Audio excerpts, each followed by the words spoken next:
శశివర్ణం చతుర్భుజం ప్రసన్నవదనం ధ్యాయేత్ సర్వవిఘ్నోపశాంతయే. గురుర్బ్రహ్మా గురుర్విష్ణుః గురుర్దేవో మహేశ్వరః. గురుస్సాక్షాత్ పరం బ్రహ్మ తస్మై శ్రీగురవే నమః. వ్యాసాయ విష్ణురూపాయ వ్యాసరూపాయ విష్ణవే నమో వై బ్రహ్మనిధయే వాసిష్ఠాయ నమో నమః. కూజంతం రామ రామీతి మధురం మధురాక్షరం ఆరుహ్య కవితాశాఖాం వందే వాల్మీకికోకిలం. శ్రుతిస్మృతిపురాణానాం ఆలయం కరుణాలయం నమామి భగవత్పాదశంకరం లోకశంకరం. వాగర్ధావివ సంపృక్తౌ వాగర్ధప్రతిపత్తయే జగతః పితరౌ వందే పార్వతీ పరమేశ్వరౌ. సూక్తిం సమగ్రయతున స్వయమేవ లక్ష్మీః శ్రీరంగరాజమహిషీ మధురైః కటాక్షైః. వైదగ్ధ్యవర్ణగుణగుంభనగౌరవైర్యాం కండూలకర్ణకుహరాः కవయోధయంతి. హైమోర్ధ్వపుండ్రమజహన్మకుటం సునాసం మందస్మితం మకరకుండలచారుగండం. బింబాధరం బహుళదీర్ఘకృపాకటాక్షం శ్రీవేంకటేశముఖమాత్మనిసన్నిధత్తాం. విమలపటి కమలకుటి పుస్తకరుద్రాక్షసస్తహస్తపుటి కామాక్షి పక్ష్మలాక్షి కలిత విపంచి విభాసి వైరించి. మనోజవం మరుతతుల్యవేగం జితేంద్రియం బుద్ధిమతాం వరిష్టం. వాతాత్మజం వనరయూధముఖ్యం శ్రీరామదూతం శిరసా నమామి. ఆపదామపహర్తారం దాతారం సర్వసంపదాం లోకాభిరామం శ్రీరామం భూయో భూయో నమామ్యహం. హరి ఓం. పరమేశ్వర స్వరూపైన సభకి నమస్కారం. రామలక్ష్మణ భరత శత్రుఘ్నులు నలుగురు జన్మించిన తరువాత దశరథ మహారాజు గారు ఆ పిల్లల యొక్క అభ్యున్నతిని ఆకాంక్షించి కొన్ని లక్షల మందికి సంతర్పణలు చేశారు. అనేక మందికి యోగ్యమైనటువంటి దానములు చేశారు. పిల్లలకి జాతకర్మ చేసి నామకరణం చేసి అన్నప్రాశన చౌలము ఉపనయనము మొదలైనటువంటి సంస్కారములన్నీ పూర్తి చేశారు.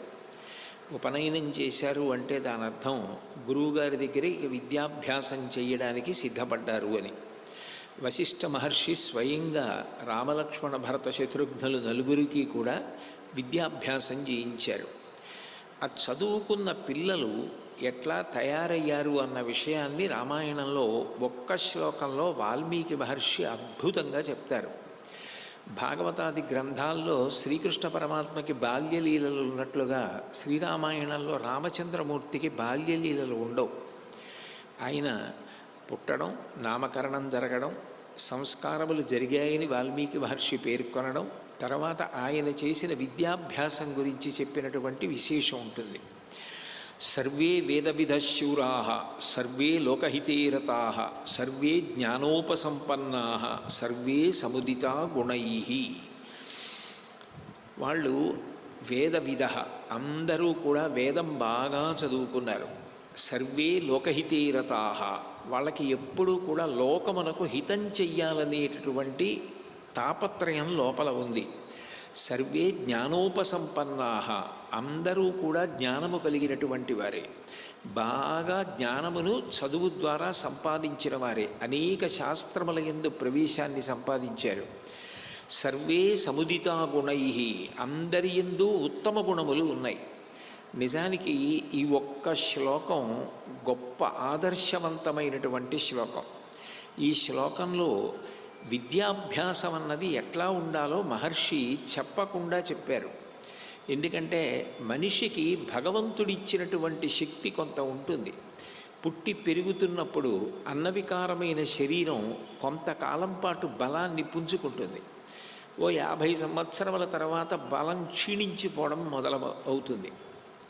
దహింపబడడానికి సిద్ధపడిపోతోంది కాబట్టి దానికి దేహము అని పేరు. అలా వికారములు పొంది జవసత్వములను కోల్పోతుంది. కొంతకాలం జవసత్వాల్ని బాగా పుంజుకుంటుంది. అందుకనే అన్నవికారం అని పేరు. అన్నము ద్వారా ఆ శక్తిని పొందుతూ ఉంటుంది. అది భగవంతుడు ప్రకృతిలో ఇచ్చిన లక్షణం. గురువులు ఇచ్చేటటువంటి శక్తి విలువ కట్టలేనిది ఎవ్వరూ కూడా ఊహించడానికి సాధ్యము కానిది.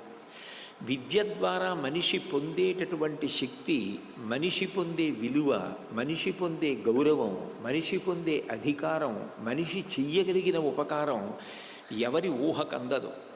విద్యానామనరస్య రూపమధికం ప్రచ్ఛన్నగుప్తం ధనం విద్యా భోగకరీ యశస్సుఖకరీ విద్యా గురూణాం గురు విద్యా బంధుజనో విదేశగమనే విద్యా పరం లోచనం విద్యా రాజసు పూజ్యతే నహి ధనం విద్యా విహీన పశు అంటారు. విద్య విదేశములకు వెళ్ళినప్పుడు కూడా బంధువై నిలబడుతుంది. ఆయనని తెలియని వారు ఉండరు. ఎందుకని ఉండరు అంటే ఆయన విద్యయే ఆయనకి అంతమందితో బంధుత్వాన్ని కలుపుతుంది. అంటే అంతమంది ఆయనని గుర్తుపట్టి ఆయనకి ఉపచారం చెయ్యాలని, ఆయన సేవ చెయ్యాలని, ఆయన మెప్పు పొందాలని ప్రయత్నిస్తారు. బాహ్యంలో సంపాదించిన ధనం మీద ప్రభుత్వం పన్నులు వేసి తీసుకోవచ్చు, కానీ ఎంత సంపాదించినా విద్య మీద పన్ను వేయగలిగిన వాడు ఉండడు. నచోరహార్యం నచ రాజహార్యం నభ్రాతుభాజ్యం నచ భారకారీ వ్యయే కృతే వర్ధత ఏవ నిత్యం విద్యాధనం సర్వధన ప్రధానం. బాహ్యంలో సంపాదించిన ధనం ఖర్చు పెడుతుంటే తరుగుతుంది, కానీ విద్యాధనం ఎంత ఖర్చు పెడుతుంటే అంత పెరుగుతుంది. పైగా రాజులు, దేశాన్ని పరిపాలించే చక్రవర్తులు కూడా వంగి విద్యావంతుడైన వ్యక్తికి నమస్కరిస్తారు. అల్లసాని పెద్దనగారు చెప్పుకున్నాడు, ఎదురైన చోతన మదకరీంద్రముడిగ్గి కేలూతనొసగి ఎక్కించుకొని మనుచరిత్రం బందుకొని వేళ పురమేగ పల్లకి తనకేల పట్టి ఎత్తే బిరుదైన కవిగండ పెండేరమునకీవె తగునని తానే పాదమున తొడగే గోకట గ్రామాధ్యనేకాగ్రహారములడిగిన సీమలు అందునిచ్చే ఆంధ్ర కవితా పితామహ అల్లసాని పెద్దనామాచ్య అని నన్ను పిలుచునట్టి కృష్ణరాయలతోడ దివికేగలేక బ్రతికియున్నాడ జీవచ్ఛవంబునగుచు అంటాడు. అల్లసాని పెద్దనగారు చేసినటువంటి మనుచరిత్ర మొదలైన గ్రంథాల్ని దృష్టిలో పెట్టుకొని, ఆయన విద్వత్తుని దృష్టిలో పెట్టుకుని ఆయనని పల్లకిలో కూర్చోపెట్టి సాహితీ సమరాంగణ సార్వభౌముడు, లలిత కళాప్రియుడు, విద్వత్కవి అని పేరుగాంచినటువంటి శ్రీకృష్ణదేవరాయల వారు రాజ్యాన్ని పరిపాలిస్తున్న ప్రభువైనప్పటికీ ఆ పల్లకిని తాను మోశాడు. అల్లసాని పెద్దనగారి ఎడమ కాలికి వంగి గండపిండేరం తొడిగాడు. అనేక గ్రామాలు, అగ్రహారాలు బహుమానం చేశాడు. ఆంధ్ర కవితా పితామహ అని సంబోధించి పిలుస్తుండేవాడు. అంత గౌరవానికి కారణం విద్య. విద్యావంతుడైన వ్యక్తి ఒకసారి ఆ విద్య సముపార్జన చేసి ఒక అధికార స్థానంలో కూర్చున్న తర్వాత ఒక్క సంతకంతో ఎంత ఉపకారమైనా చేయగలడు, ఎంత అపకారమైనా చేయగలడు. అందుకే విద్య బోధించడం ఒక ఎత్తు, విద్య బోధ చేస్తున్నప్పుడు విద్య ద్వారా అవతల వ్యక్తి పొందుతున్న శక్తి సమాజ హితమునకు మాత్రమే అతను ఉపయోగించేటట్టుగా ఆయన యందు నైతిక విలువలు ఏర్పడేటట్లు బోధ చెయ్యడం ఒక ఎత్తు. వశిష్ఠ మహర్షి రామలక్ష్మణ భరత శత్రుఘ్నులకు విద్యాబోధన చేసినప్పుడు ఎట్లా చేశారంటే, శరీరమునకు పుష్టి తుష్టి ఉన్నాయి, అపారమైనటువంటి పరాక్రమవంతులుగా తీర్చిదిద్దారు, అనేక అస్త్రశస్త్రములు తెలుసున్న వారిగా తయారు చేశారు. అట్లాగే సర్వే వేదవిదాః, సమస్త వేదములు తెలుసు, వేదముల యొక్క ఉపాంగములు తెలుసు, అంత జ్ఞానమొచ్చు, అన్ని అస్త్రములు ప్రయోగించగలరు. ఇన్ని తెలిసి ఉన్నా కూడా ఇవి మన స్వార్థానికి వాడుకుందామన్న బుద్ధి కాని కలిగిందా? చదువుకున్నవాడు ఏ స్థానంలో కూర్చున్నాడో ఆ స్థానాన్ని అడ్డు పెట్టుకుని సమాజాన్ని నాశనం చేసేస్తాడు. చదువుకోని వ్యక్తి చెయ్యరాని పని చేసినా తొందరగా దొరికిపోతాడు.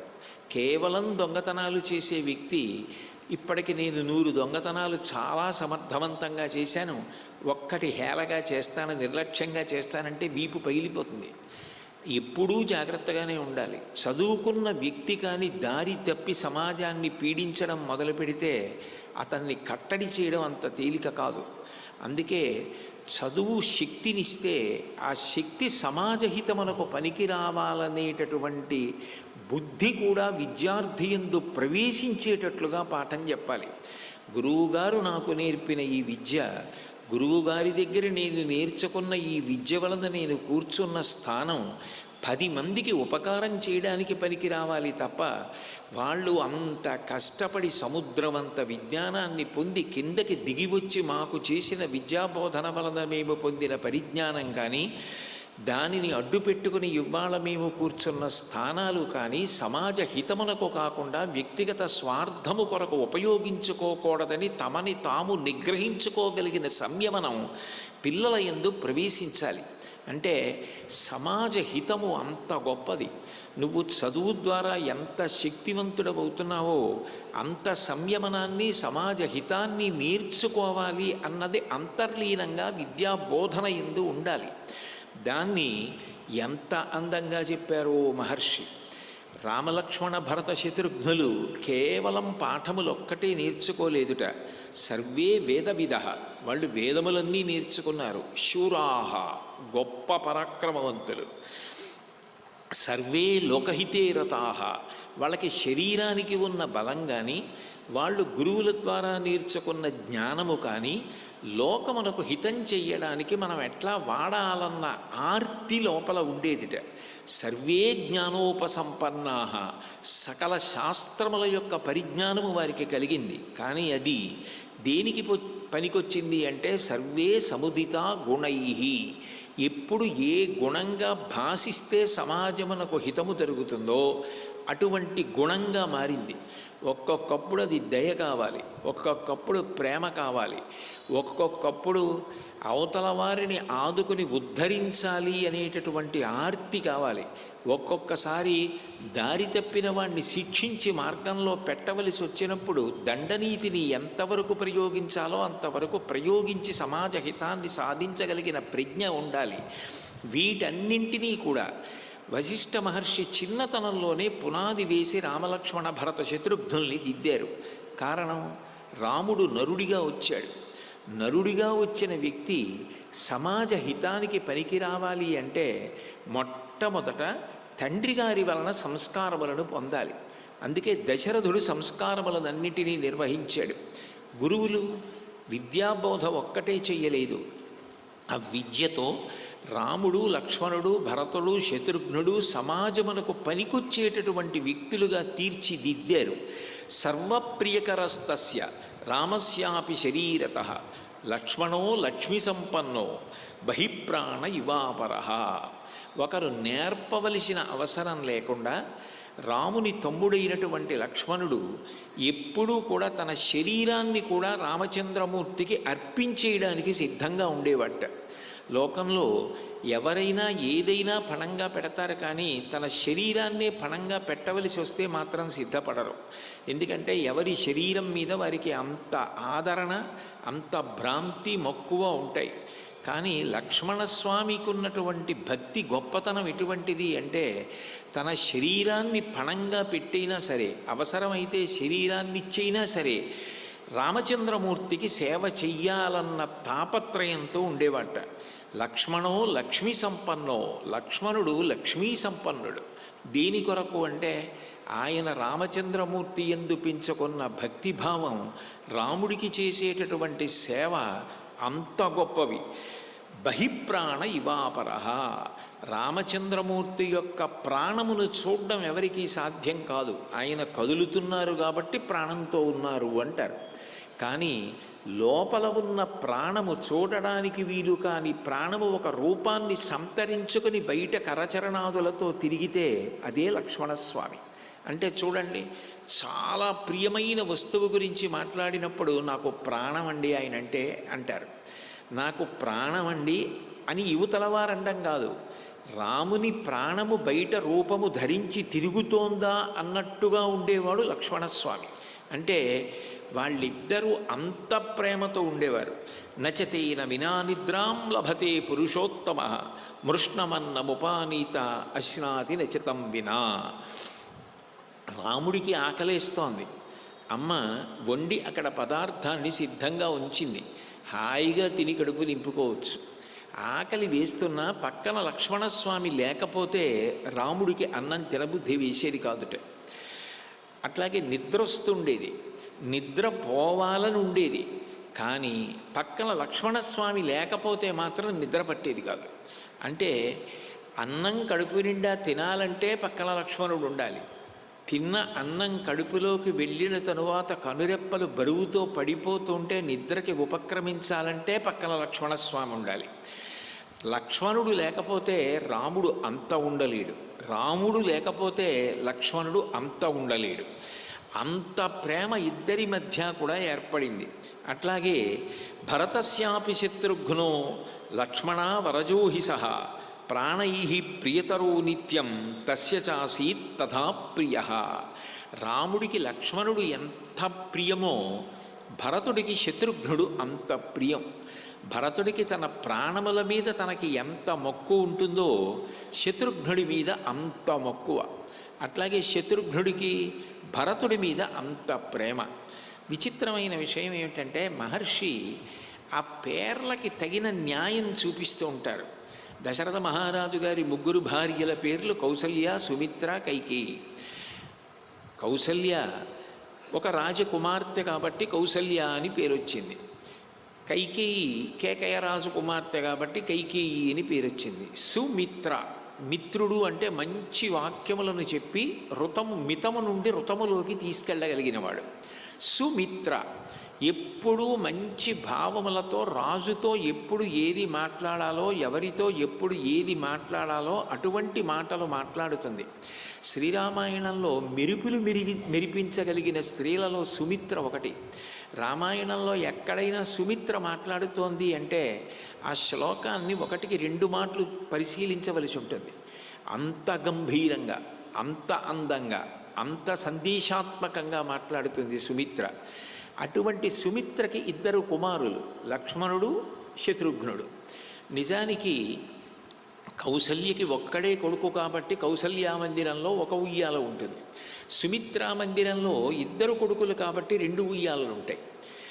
కైకేయి మందిరంలో ఒకడే భరతుడు కొడుకు కాబట్టి ఒక ఉయ్యాల ఉంటుంది.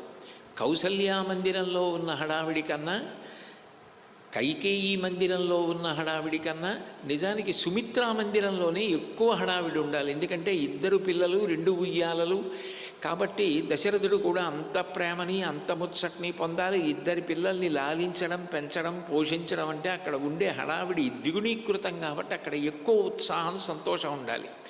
కానీ సుమిత్ర గొప్పతనం ఎక్కడుందంటే నా మందిరంలో 2 ఉయ్యాలలు, నా మందిరంలో 2 పిల్లలు, ఆ 2 పిల్లలు ఎప్పుడూ ఆడుకుంటూ ఉండాలి, మిగిలిన వాళ్ళందరూ కూడా ఇక్కడికి రావాలి, నా వైభవం ప్రకాశించాలని కోరుకోలేదుట.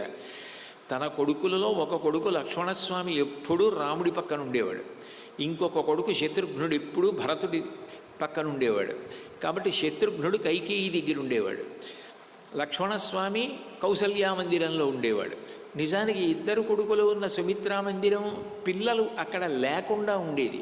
2 పిల్లలు ఉన్నారు కానీ ఒక్కడు ఇక్కడ ఉండడు. ఎప్పుడు ఒకడు కౌసల్య కొడుకు దగ్గరికి పోతాడు, ఒకడు కైకేయి కొడుకు దగ్గరికి పోతాడు. ఇక్కడ ఉండరని చెప్పి సుమిత్ర రామాయణంలో ఒక్క మాట అన్నట్టుగా వాల్మీకి మహర్షి రచించలేదు. ఎందుకనంటే వాల్మీకి మహర్షికి బ్రహ్మగారి వరం ఉంది. అది రహస్యంచ ప్రకాశంచ, మనసులో ఉన్న అభిప్రాయమైనా పైకి మాట్లాడినదైనా వాల్మీకి మహర్షికి ద్యోతకమవుతుంది. సుమిత్రకు అసలు అటువంటి అభిప్రాయమే లేదు, అంతటి ప్రేమైకమూర్తి. కాబట్టి రామలక్ష్మణులిద్దరూ ఒక జంటగా కలిసి ఉన్నారు, భరత శత్రుఘ్నులిద్దరూ ఒక జంటగా కలిసి ఉన్నారు. ఈ నలుగురితోనూ కలిసి ఎట్లాగైతే సృష్టికర్త అయిన చతుర్ముఖ బ్రహ్మగారు 4 బాహువులతో ఉంటాడో అట్లా 4 చేతులలా 4 కొడుకులు ఉంటే దశరథ మహారాజు గారు ఇన్ని వేల సంవత్సరముల సంతానం లేక ఎంత దుఃఖపడ్డాడో ఇప్పుడు అంత సుఖాన్ని, అంత సంతోషాన్ని పొందుతూ అంత ఆనందంగా ఉన్నాడు. అటువంటి సమయంలో ఒక రోజున సభ తీర్చాడు. సభ తీర్చి నా పిల్లలకి పెళ్లి వయసు వస్తుంది, అప్పటికి ఇంకా 12 సంవత్సరాల వయసు వచ్చింది, ఇక పిల్లలకి పెళ్లి సంబంధాలు చూడాలి. వీళ్ళు ఇంత సుగుణాభిరాములు, ఇన్ని మంచి గుణములు కలిగిన వారు, ఇంత మంచి గుణములు కలిగినటువంటి ఈ పిల్లలకి తగినటువంటి వధువులు ఎక్కడున్నారో మీరు వెతికి అటువంటి వారి యొక్క విషయాన్ని నా దృష్టిలో పెడితే మనం నిర్ణయం చేసి యోగ్యమైన వధువులనిచ్చి ఈ వరులకు వివాహం చేద్దామని అంటున్నాడు. అట్లా అంటున్న సమయంలో తస్య చింతయమానస్యా మంత్రి మధ్యే మహాత్మనః అభ్యగచ్చన్ మహాతేజ విశ్వామిత్రో మహాముని. మంత్రుల మధ్యలో కూర్చుని ఈ మాటలు మాట్లాడుతున్నాడు కొడుకుల పెళ్లి గురించి. ఆ మాట్లాడుతున్న సమయంలో అకస్మాత్తుగా విశ్వామిత్ర మహర్షి అక్కడికి వచ్చారు. ఆయనని చూడగానే అక్కడ ఉన్న ద్వారపాలకులు హడిలిపోయారు.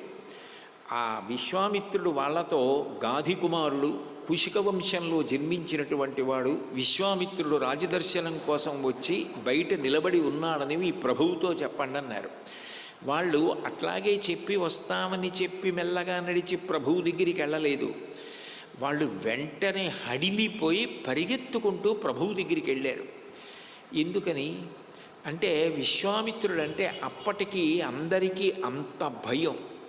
ఆయన జీవితంలో ఎన్నో ఉత్థాన పతనాలు, ఎన్నో మలుపులు, ఎంతో సాధన, ఎన్నో ఎగుడు దిగుళ్ళు, ఎన్నో ఎత్తుపల్లాలు, ఎన్నో కష్టాలు, ఎన్నో శాపాలు. కొంతకాలం కామానికి వశపడ్డాడు, కొంతకాలం క్రోధానికి వశపడ్డాడు, కొంతకాలం కష్టపడి తపస్సు చేశాడు, చేసిన తపస్సు పోగొట్టుకున్నాడు. మృత్పిండంలా మట్టి ముద్దలా కిందపడి నేల కంటుకుపోకుండా బంతిలా కిందపడి మళ్ళీ పైకి లేచాడు. చివరికి బ్రహ్మర్షి పదవి పొందాడు. ఇప్పుడు బ్రహ్మర్షి అయి దశరథ మహారాజు గారి దగ్గరికి వచ్చాడు. అయినా ఇప్పుడు ఆయన బ్రహ్మర్షి అన్న విషయాన్ని గమనించడం కన్నా ఆయన గతంలో చాలా విరివిగా శాపాలు ఇచ్చేసేవారు అన్న విషయమే బాగా జ్ఞాపకం ఉంది అందరికీ. అందుకే ద్వారపాలకులు ఆయన రాగానే, ఆయన పేరు వినగానే హడిలిపోయారు. పైగా వచ్చిన సందర్భాన్ని కూడా మహర్షి అంత చమత్కారంగా చెప్తారు. తస్య చింతయమానస్యా మంత్రి మధ్యే మహాత్మనః. దశరథ మహారాజు గారు చాలా ఉల్లాసంగా ఉన్నాడు, చాలా సంతోషంగా ఉన్నాడు. ఏదో అప్పటికి చాలా తీవ్రమైన విషయాన్నో గంభీరమైన విషయాన్నో పరిశీలనం చేయట్లేదు. కొడుకుల యొక్క గుణగణాలు, వాళ్ళ యొక్క గొప్పతనం మనసులో పెట్టుకుని వాళ్ళకి తగిన వధువుల్ని వెతికి తీసుకురమ్మని చెప్తున్నాడు. సహజంగా ప్రహృష్టంగా ప్రసన్నంగా ఉన్నాడు. అటువంటి సమయంలో ఈ ద్వారపాలకులు పరిగెత్తుకుంటూ విశ్వామిత్రుడి దగ్గరికి వెళ్ళారు. వెళ్ళి విశ్వామిత్ర మహర్షి వచ్చారు, మీ దర్శనాన్ని కోరుతున్నారని చెప్పారు. ఆ చెప్పగానే ఇక దశరథ మహారాజు గారు సింహాసనం మీద కూర్చోలేదు. తన చుట్టూ ఉన్న పురోహితులతోటి మంత్రులతోటి కలిసి గబగబా బయలుదేరి అర్ఘ్యపాత్ర పట్టుకొని పరుగున ఆ రాజద్వారం దగ్గరికి వచ్చి విశ్వామిత్రుడికి స్వాగతం పలికి అర్ఘ్యమిచ్చి కుశల ప్రశ్న వేశాడు. ఈ అర్ఘ్యము అన్నది పూజలో అత్యంత ప్రధానమైన విషయం. మీరు మహాభారతం పరిశీలిస్తే మహాభారతంలో శ్రీకృష్ణ పరమాత్మకి అగ్రపూజ చేస్తాడు రాజసూయం చేసి కృష్ణ పరమాత్మ. అగ్రపూజ అంటే ఏం చేశాడు అంటే అర్ఘ్యం ఇచ్చాడు. అర్ఘ్యం అంత గొప్పది. మనం పూజ చేసేటప్పుడు హస్తయోహో అర్ఘ్యం సమర్పయామి అంటాం. ఆ హస్తయోహో అర్ఘ్యం సమర్పయామి అన్న మాటకి యథార్థానికి అర్థం ఏమిటంటే ఎవరి చేతి మీద నీళ్లు పోసిన కారణం చేత జీవుడు ఉద్ధరింపబడతాడో, రాబోయే జన్మల వరకు కూడా అవతల వారి అనుగ్రహము మనలను ఉద్ధరించగలిగినదై ఉంటుందో అటువంటి మహాత్ములైన వారు వచ్చినప్పుడు వారి యందు గౌరవ సూచనగా వారి కుడి చేతి మీద నీళ్లు పోస్తారు. 3 మాటలు లోపలకు పుచ్చుకోవడానికి మినపగింజ మునిగినంత నీరు పోస్తే ఆచమనీయం ఇచ్చారని గుర్తు. అర్ఘ్యం ఇచ్చారు అంటే అవతల వారు ఉత్కృష్టమైనటువంటి స్థితిని పొందినవారు, మనని అనుగ్రహించగలిగిన వారు, మనని ఉద్ధరించగలిగిన వారు అని గుర్తు. అప్పుడు వాడి కుడి చేతి మీద నీళ్లు పోస్తారు, అలా అర్ఘ్యం ఇస్తారు. అర్ఘ్యం ఇచ్చారు అంటే మహానుభావ మీ యొక్క అనుగ్రహ విశేషం మమ్మల్ని పొదివి పట్టి భగవంతుడి యొక్క దయ ఎట్లా కాపాడుతుందో అట్లా కాపాడగలదు. మీరు తేజోవంతులు, శక్తివంతులు, మీరు మా యందు ప్రసన్నులు కండి, ప్రసన్నులై మాకు ఆశీర్వచనం చెయ్యండి అని అడగడానికి, మీరు పూజనీయులని తెలియచేయడానికి అర్ఘ్యం ఇస్తారు. అటువంటి అర్ఘ్యాన్ని పట్టుకొని దశరథ మహారాజు గబగబా బయలుదేరి వెళ్ళి ఆ విశ్వామిత్రుడికి ఆ తనతో తీసుకెళ్లిన ఋషుల ద్వారా అర్ఘ్యం ఇప్పించాడు. పరమ సంతోషంగా విశ్వామిత్రుడు ఆ అర్ఘ్యాన్ని స్వీకరించి దశరథ మహారాజు గారు అడిగిన కుశల ప్రశ్నలకి జవాబు చెప్పి ఆయనతో ఒక మాట అన్నాడు. నీ సామంతులందరూ నీకు లొంగి ఉన్నారా? నగరంలో గ్రామంలో ఉన్న ప్రజలందరూ సుఖశాంతులతో ఉన్నారా? బంధువులు స్నేహితులు అందరూ ప్రశాంతంగా సుఖజీవనం గడుపుతున్నారా? అపితే సన్నతాః సర్వే సామంతా రిపమోజితాః దైవంచ మానుషంచాపి కర్మతే సాధ్వనుష్ఠితం. ఒక గురువు, ఒక మహితాత్ముడు ఎట్లా మాట్లాడతాడో విశ్వామిత్రుడు అట్లా మాట్లాడతాడు. శ్రీరామాయణం బాలకాండలో అసలు విశ్వామిత్రుడు కనపరిచినటువంటి బోధా విధానం, విశ్వామిత్రుడు ప్రవర్తించేటటువంటి తీరు ఆశ్చర్యకరంగా, ఒక గురువు అంటే ఇట్లా ఉంటారా, ఇట్లా మాట్లాడతారా, ఇంత ప్రేమైకమూర్తి అయి ఉంటాడా, ఇంత శక్తివంతుడై ఉంటాడా అని ఆశ్చర్యం కొలిపే రీతిలో ఉంటుంది. అసలు ఆ ప్రశ్న వెయ్యడం అంత గంభీరంగా ఉంటుంది. బేలతనంగా మాట్లాడడం, సమయం సందర్భం లేకుండా మాట్లాడడం, ఏదో మాట్లాడాలి కాబట్టి మాట్లాడడం అట్లా ఉండదు. విశ్వామిత్రుడు ఏదైనా మాట్లాడాడు అంటే దేశకాలములను దృష్టిలో పెట్టుకొని ఎప్పుడు ఎక్కడ ఏది ఎంత గంభీరంగా ఎంతవరకు మాట్లాడాలో అంతవరకు మాట్లాడతాడు.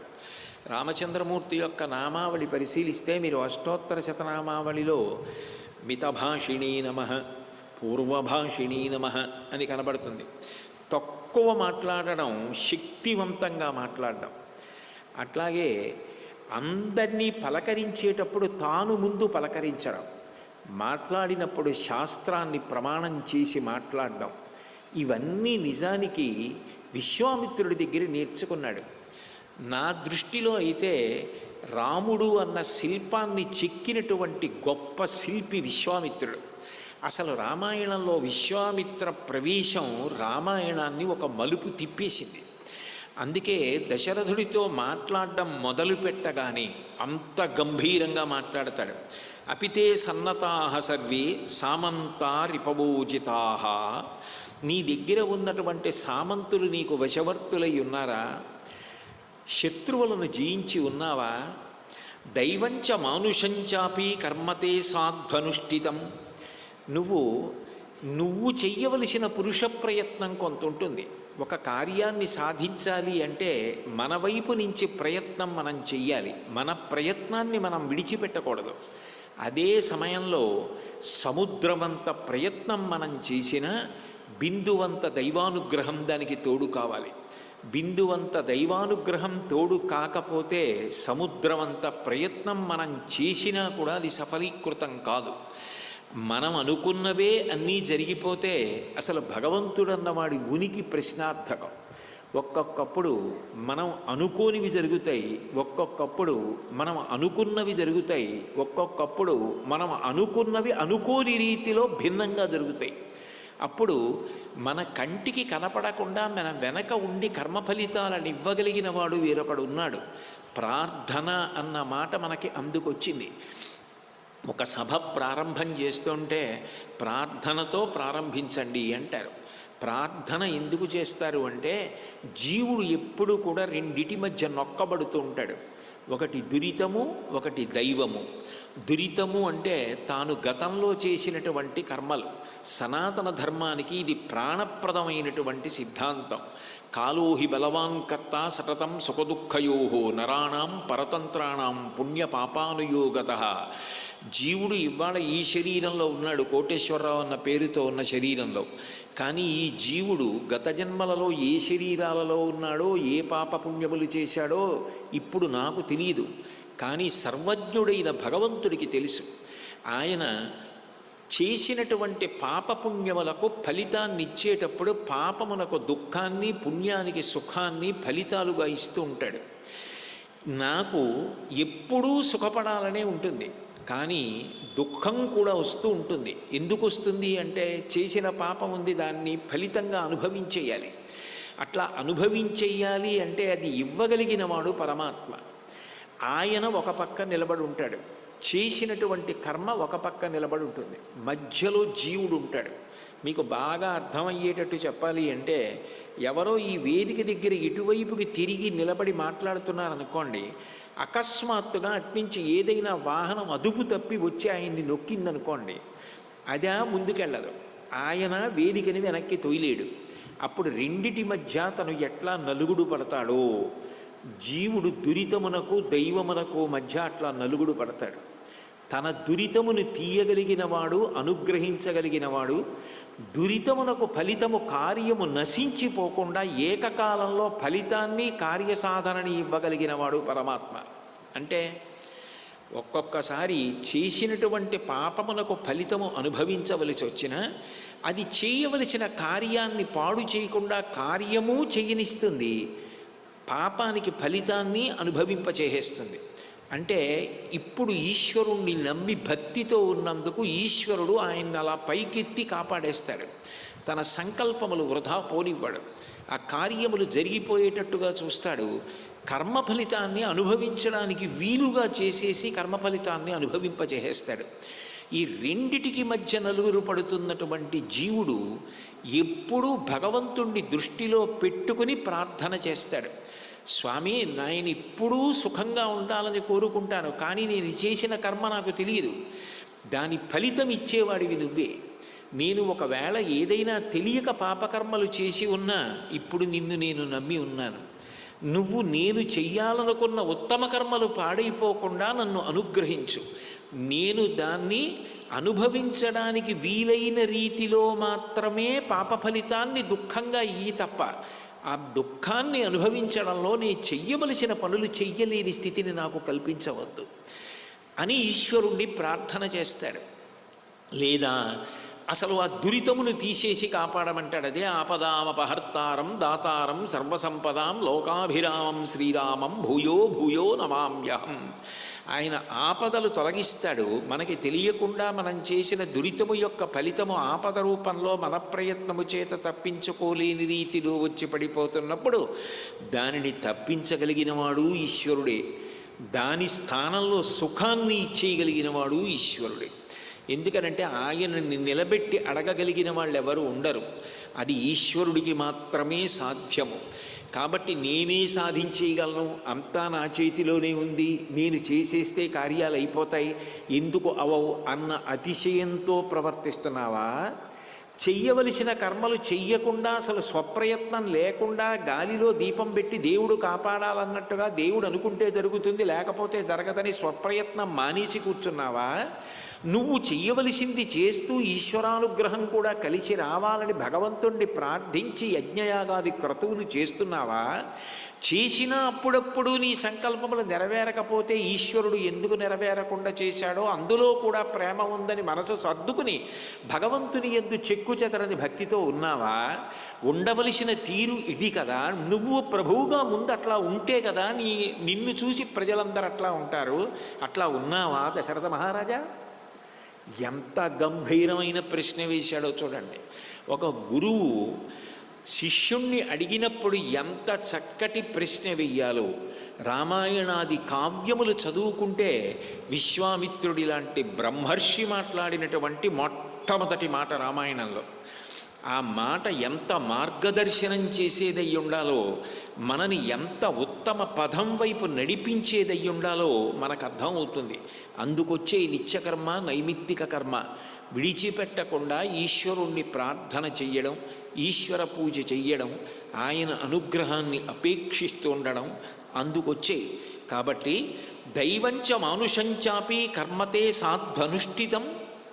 నువ్వు చేయవలసింది నువ్వు చేస్తున్నావా? దైవానుగ్రహం కోసం కూడా చెయ్యవలసిన ప్రయత్నం చేస్తున్నావా అని అడిగాడు.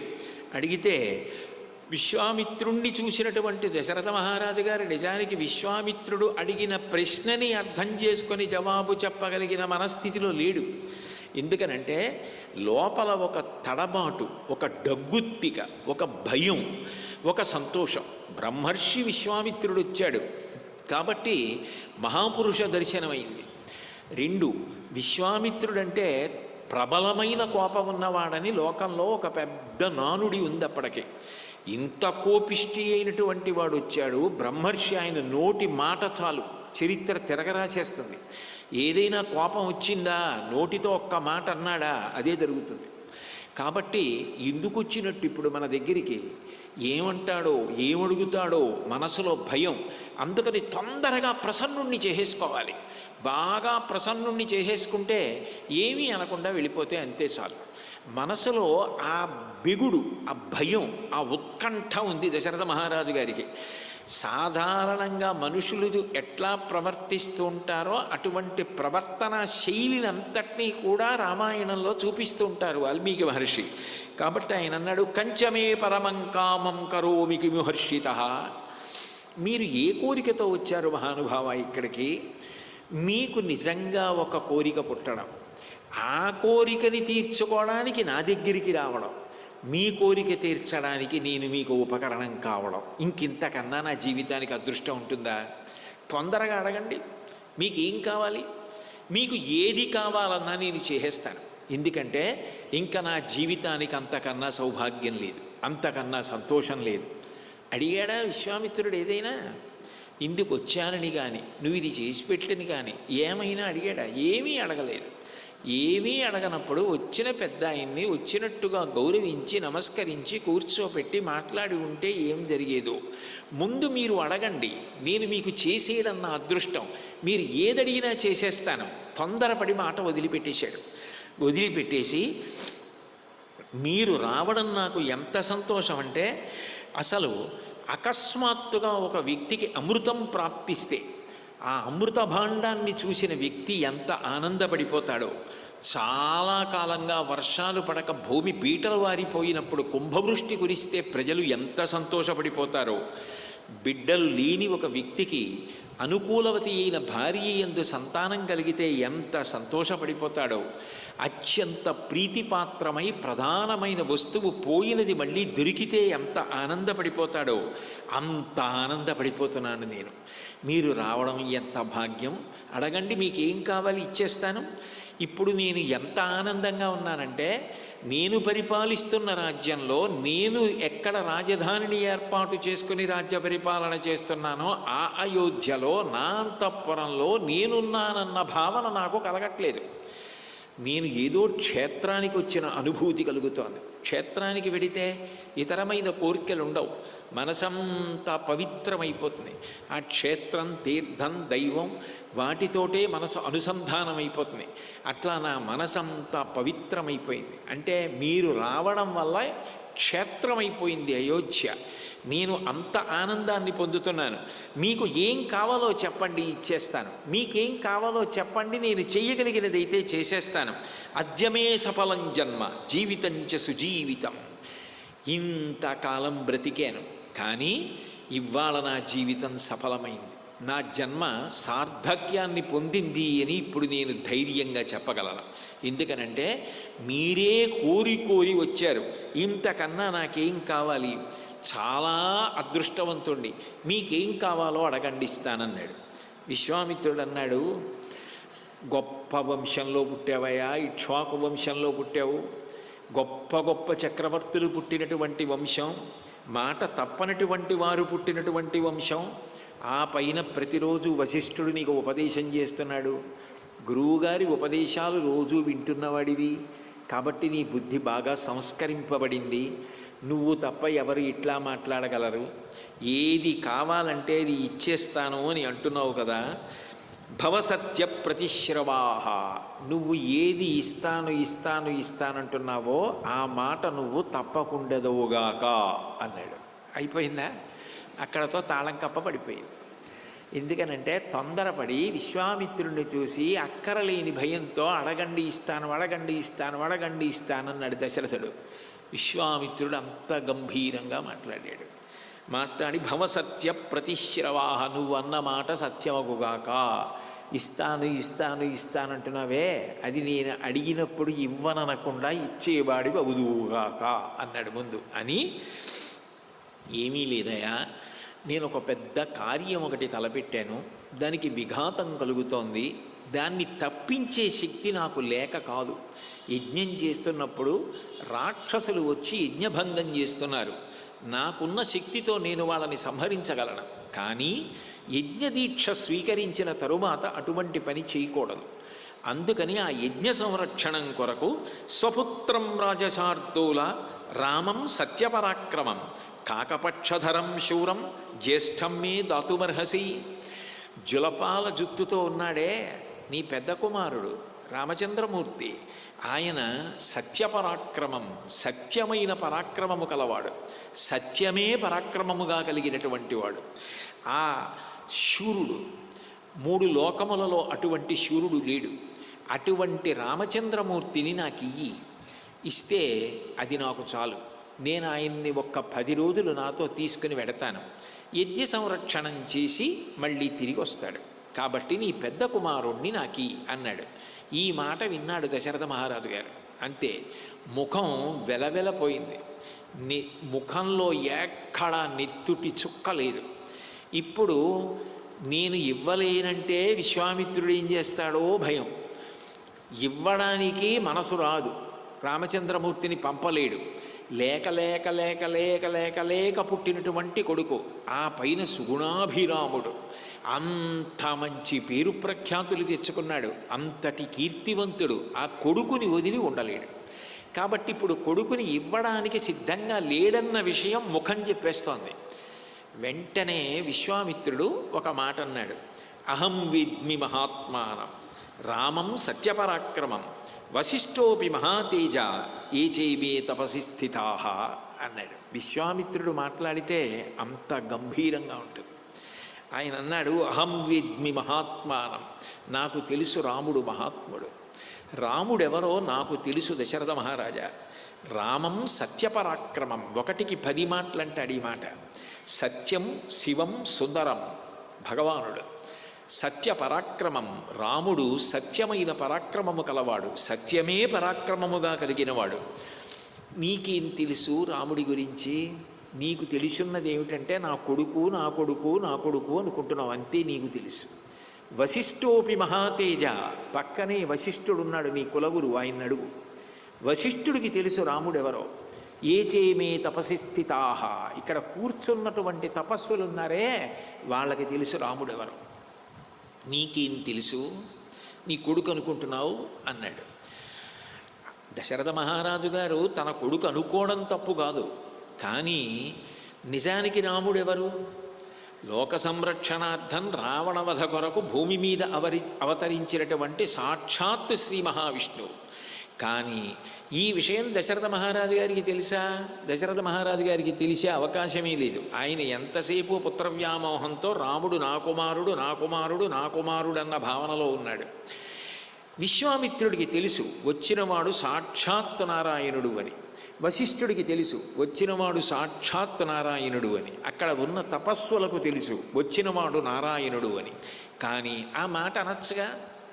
నీకేం తెలుసయా అనే బదులు ఆయన విష్ణువయ్యా, ఆయన రాక్షస సంహారం కోసం వచ్చాడు, ఆయన నరుడు కాడు అనొచ్చు కదా. ఆ మాట కానీ అన్నాడనుకోండి విశ్వామిత్రుడు, ఆ మాట అన్నాడనుకోండి వశిష్ఠుడు, ఆ మాట అన్నారనుకోండి తపస్సులు, రాముడు లేచి అంటాడు, నేనట్లా అనుకోవట్లేదు, దాశరథం విద్ది, నేను దశరథ మహారాజు గారి కొడుకునని అనుకుంటున్నాను, నేను నరుణ్ణి అంటాడు. రాముడు తాను నరుడు అన్న భావనలో ఉండకపోతే, నరుడిగా ప్రవర్తించకపోతే అసలు రావణ వధ జరగదు. నేను భగవంతుణ్ణన్న భావన పొందిన ఉత్తర క్షణంలో, తాను భగవంతుడిగా ప్రవర్తించిన ఉత్తర క్షణంలో నరుడు కాకుండా పోతాడు. నరుడు కాకుండా పోగానే అసలు రావణ వధకి నరుడైతే తప్ప వధించలేడన్న మాట ఎక్కడ సత్యముగా అన్వయమవుతుంది? అయ్యే అవకాశం లేదు. అందుకని రాముడు ఎప్పుడూ నేను నరుణ్ణే అంటాడు. అందుకే రామాయణంలో దేవతలందరూ వచ్చి నువ్వు సాక్షాత్ శ్రీమన్నారాయణుడు అంటే నేను అట్లా అనుకోవట్లేదు, అహం దాశరథం విద్ధి, నేను దాశరథిని అనుకుంటున్నాను, దశరథ మహారాజు గారి కొడుకుని అనుకుంటున్నాను అన్నాడు. అందుకే ఆయనకి దాశరథి అంటే ఎక్కువ ఇష్టం. దశరథ మహారాజు గారి అబ్బాయి అంటే ఎంతో ఆనందపడిపోతాడు. అందుకే గోపరాజు గారు 1కి 10 మాటలు దాశరథి దాశరథి దాశరథి అంటూ శ్రీ రఘురామచారు తులసీదళదామ శమక్షమారి శృంగార గుణాభిరామ త్రిజగన్నుత శౌర్యరమాలలామ దుర్వార కబంధ రాక్షస విరామ జగజ్జన కల్మషార్ణవోత్తారక నామ భద్రగిరి దాశరథి కరుణాపయోనిధి అంటాడు. దశరథుని కొడుక అంటే ఆయన ఎంతో సంతోషిస్తాడు. నరుడిగా కావాలని వచ్చినటువంటి వాడు. అందుకని కౌసల్యాతనయుడిగా పెరిగాడు, గురువుల దగ్గర విద్యాభ్యాసం చేశాడు, సంస్కారములను పొందాడు. అందుకని ఇప్పుడు అకస్మాత్తుగా విశ్వామిత్రుడు ఆయన నారాయణుడు అంటే అబ్బిబ్బే కాదండి నేను నరుణ్ణి అన్నాడు అనుకోండి, ఇంత విశ్వామిత్రుడు ఏమైపోవాలి, ఇంత బ్రహ్మర్షి గౌరవం ఏమైపోతుంది? అందుకని విశ్వామిత్రుడు ఒక్క మాట కూడా అనవసరపు మాట మాట్లాడ్డాడు. అహం వేద్మి మహాత్మానం రామం సత్యపరాక్రమం, నాకు తెలుసు రాముడెవరో సత్యపరాక్రమవంతుడు అంటాడంతే తప్ప ఆయన విష్ణువు అన్నమాట విశ్వామిత్రుడు అనడం, వశిష్ఠుడు అనడం. వశిష్ఠోపి మహాతేజా ఏచే మే తపసి స్థితా, వశిష్ఠుడికి తెలుసు, ఇక్కడున్న తపస్సులకు తెలుసు, కానీ వశిష్ఠుడు అనడం. ఎందుకని అనడు అంటే వీళ్ళందరూ కూడా పెద్దరిక ఉన్నవాళ్ళు, మహర్షులు, బ్రహ్మర్షులు, తపస్సులు.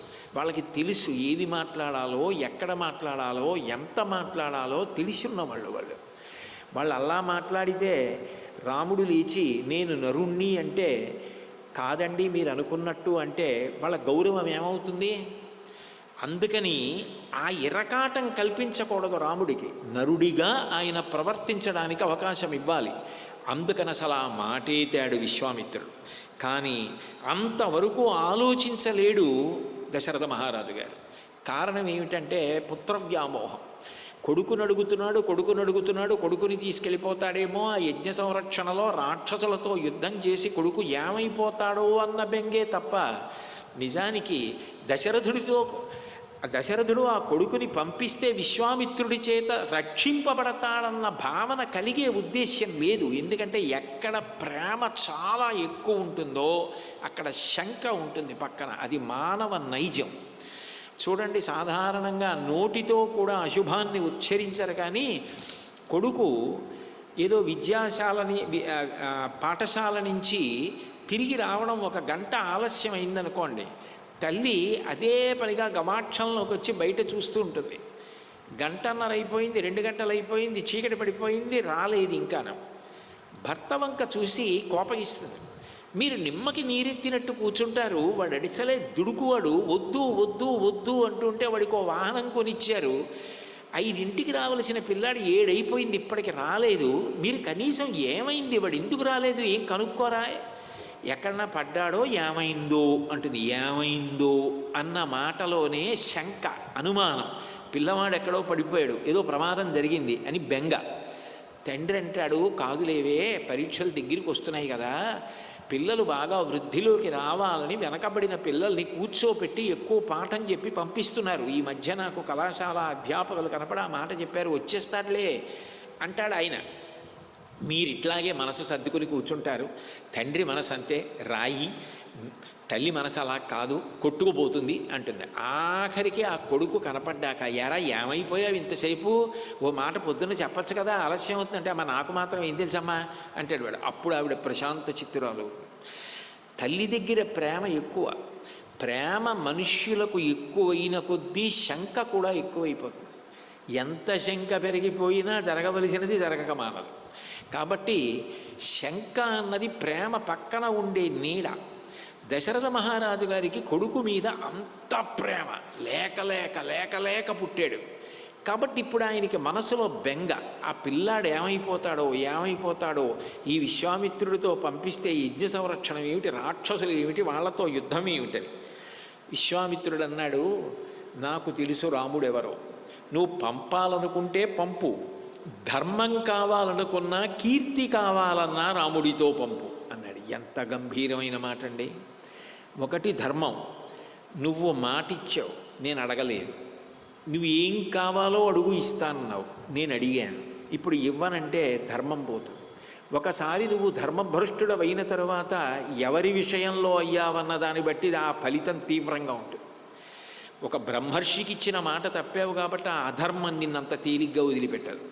2, నాతో పంపితే దాని వలన నీ కుమారుడు ఎంత శక్తిని పొందుతాడో నువ్వు ఆలోచించుకోలేకపోతున్నావు. ఒక గురువు ఇవ్వగలిగిన శక్తి లోకంలో ఇంకెవ్వరు ఇవ్వలేరు.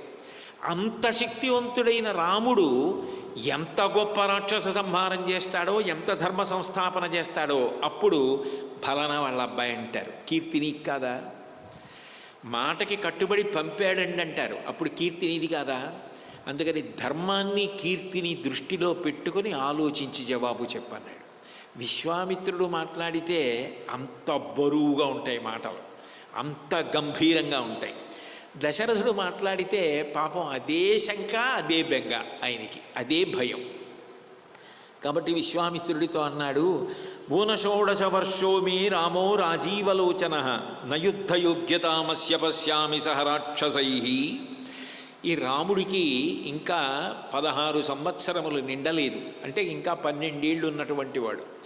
ఇప్పుడు ఈ పిల్లవాడిని మీతో పంపించడానికి ఆయనకి అస్త్రాలు తెలియవు, శస్త్రాలు తెలియవు, అంత బాగా విద్యాభ్యాసం చేసినవాడు కాదు, నేర్పు లేదు, సమర్థత లేదు. రాక్షసులు చూస్తే కపట యుద్ధం చేస్తారు, అందున చీకటి పడితే వాళ్ళ శక్తి పెరిగిపోతుంది. వీడు చూస్తే పిల్లాడు, చీకటి పడితే వీడికి కళ్ళు పడిపోతాయి, నిద్రపోతాడు. చిన్నపిల్లాడు కదూ, నిద్రపోతాడు. నిద్రపోయే లక్షణం ఉన్నవాడు పిల్లాడు ఇతను. రాత్రి అయితే బాగా యుద్ధం చేసేవాళ్ళు, అందులో కపట యుద్ధం చేసేవాళ్ళు రాక్షసులు. వాళ్లతో యుద్ధానికి నేను పంపన. 60,000 సంవత్సరముల పాటు పిల్లలు లేక లేక ఏడ్చి ఏడ్చి ఏడ్చి కష్టపడి అశ్వమేధయాగం చేసి పుత్రకామేష్టి చేసి ఇంత వృద్ధుణ్ణైపోయిన తర్వాత సుగుణాభిరాముణ్ణి కన్నాను. కొడుకులు పుట్టారని ఆనందపడిపోతున్నాను. ఇప్పుడు నా నుంచి కొడుకుని వేరు చేసి యజ్ఞ సంరక్షణకి తీసుకెళ్తావా విశ్వామిత్ర మహర్షి? 60 సహస్రాణి మమ జాతస్య కౌశిక దుఃఖేనోత్పాదితశ్చాయం నరామన్నితుమర్హసి. ఇన్ని వేల సంవత్సరముల తర్వాత లేక పుట్టినటువంటి కొడుకుని నీతో యజ్ఞ సంరక్షణానికి పంపన? నా వల్ల జరిగే పని కాదు, నేను పంపలేను. అయినా నువ్వు యజ్ఞం చేస్తుంటే రాక్షసులు వస్తున్నారు, యజ్ఞ విఘ్నం చేస్తున్నారంటున్నావు, అసలు ఆ రాక్షసులు ఎవరు అని అడిగాడు. అడిగితే ఆయన అన్నాడు, విశ్వామిత్రుడు, రావణాసురుడని ఒక భయంకరమైన రాక్షసుడు ఉన్నాడు. గొప్ప తపస్సు చేశాడు, అనేక వరములు పొందాడు, అనేక అస్త్రశస్త్రములు తెలుసు, రాక్షస బలాలన్నిటికీ నాయకుడు. తనంత తానుగా ఎప్పుడు రాడు. ఆయన ప్రతినిధులుగా మారీచ సుబాహువులని 2 రాక్షసులు తిరుగుతూ ఉంటారు. నేను సిద్ధాశ్రమంలో యజ్ఞం చేస్తున్నప్పుడు వాళ్ళిద్దరూ వచ్చి యాగమునందు ఆ అగ్నిహోత్రంలో నెత్తులు కుమ్మరిస్తూ ఉంటారు. యజ్ఞము భంగమైపోతూ ఉంటుంది. నేను మౌనదీక్షలో ఉంటాను, శపించకూడదు, లేచి యుద్ధం చేయకూడదు. నాకు శక్తి ఉంది, కానీ నా యజ్ఞాన్ని నేను రక్షించుకోవడం కుదరట్లేదు. కాబట్టి నేను ఈ కారణం చేత రాముణ్ణి సహాయం అడుగుతున్నాను, రాముణ్ణి నాతో తీసుకెడతాను. దశరథుడికి ఎంతవరకు అర్థమవుతోందంటే, విశ్వామిత్రుడి యజ్ఞాన్ని భంగపరుస్తున్న వాళ్ళు రావణాసురుని ప్రతినిధులైనటువంటి మారీచ సుబాహువులు. ఇప్పుడు వాళ్ళని రాముడు వెళ్ళి సంహరించాలి. అసలు వాళ్ళ శక్తి ఎంత, రాముడి శక్తి ఎంత? ఈ మాట వినగానే దశరథ మహారాజు అన్నాడు, ఒక అక్షౌహిణీ సైన్యంతో నేను యుద్ధానికి వస్తాను. అది కూడా వాళ్ళిద్దరిలో ఎవరో ఒకడితోనూ యుద్ధం చేస్తాను. అసలు రావణాసురుడి పేరు చెప్తేనే దేవతలు కూడా గజగజ ఉణికిపోతారు. అలాంటి రావణాసురుడి ప్రతినిధులతో యుద్ధం ఏమిటి, దాన్ని రాముడు చేయడం ఏమిటి? రాముడు ఎక్కడ చెయ్యగలడు, బాలుడు. కాబట్టి నేను కూడా నిజానికి వాళ్ళిద్దరితో యుద్ధం చెయ్యలేను, మమ్మల్ని వదిలిపెట్టేసేయి, నా వల్ల జరిగే పని కాదు, నేను రాముణ్ణి పంపను, నువ్వు ఏమనుకున్నా సరే ఈ మాట నిజం అని దేవదానవ గంధర్వా యక్షాహ పదకపన్నగా నశక్తా రావణం సోడుం కిం పునర్మానవాయుధ. దశరథ మహారాజు గారంతటి వాడు కూడా మనుష్యుణ్ణి తక్కువ చేసి మాట్లాడాడు రామాయణంలో. దశరథుడు మాట్లాడాడు, జనకుడు మాట్లాడాడు, ఋషులు మాట్లాడాడు, రావణాసురుడు మాట్లాడాడు. రామాయణంలో త్రేతాయుగంలో రాముడు ఉన్న కాలంలో అందరూ కూడా మనుష్యుల్ని తక్కువ చేసి మాట్లాడిన వారే. భగవంతుడి దృష్టిలో నరజన్మ అంత గొప్పది. అటువంటప్పుడు నరజాతి ప్రతిష్ట నిలబెట్టడానికి వచ్చిన అవతారం రామావతారం. తండ్రి అయిన దశరథ మహారాజు గారే అంటున్నాడు, దేవదానవ గంధర్వా యక్షాహ పతకపన్నగాహ. దేవతలు కానీ, దానవులు కానీ, గంధర్వులు కానీ, యక్షులు కానీ, పక్షులు కానీ, పన్నగములు, నాగులు కానీ రావణాసురుడితో యుద్ధం చేయడం సాధ్యం కాదు. ఇంకా కిం పునర్మానవాయుధ, ఇంకా మనిషి యుద్ధంలో రావణాసురుడిని ఏం చేయగలడు? వాళ్ళే చేయలేరు, ఇక మనిషి చేయగలడా? అంటే దశరథుడంతటి వాడు మనిషిని అంత తక్కువ చేసి మాట్లాడాడు. మాట్లాడి కాబట్టి నీ యజ్ఞ